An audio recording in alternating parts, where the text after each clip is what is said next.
અમરેલીમાં રાજ્યમંત્રીના હસ્તે નગરપાલિકાના ₹904.49 લાખ વિકાસ યજ્ઞનું ખાતમુહૂર્ત। અમરેલી શહેરની સુવિધામાં ઉમેરો કરતા ₹904.94 લાખના વિકાસ યજ્ઞનું ખાતમુહૂર્ત ઉર્જા, કાયદો અને ન્યાય, વૈધાનિક અને સંસદીય બાબતોના રાજ્યમંત્રી કૌશિકભાઈ વેકરિયાના હસ્તે થયું હતું।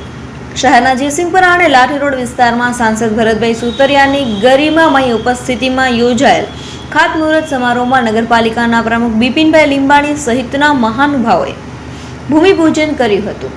અમરેલી શહેરમાં રાજ્ય સરકાર દ્વારા ફાળવવામાં આવેલા સ્વર્ણિમ જયંતિ મુખ્યમંત્રી શહેરી વિકાસ યોજના વર્ષ 2025-26 હેઠળ શહેરના અલગ અલગ વિસ્તારોમાં ટ્રીમિક્સ સાથે CC road, compound wall, box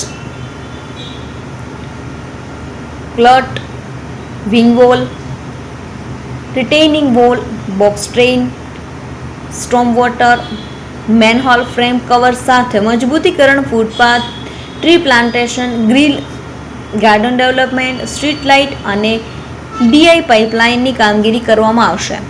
રાજ્યમંત્રીએ આ કામોમાં સમયમર્યાદામાં અને ગુણવત્તાયુક્ત કરવા માટે સૂચન કર્યું હતું તેમજ અમરેલીના શહેરી વિકાસ યાત્રાને આગળ ધપાવવાની નેમ વ્યક્ત કરી હતી।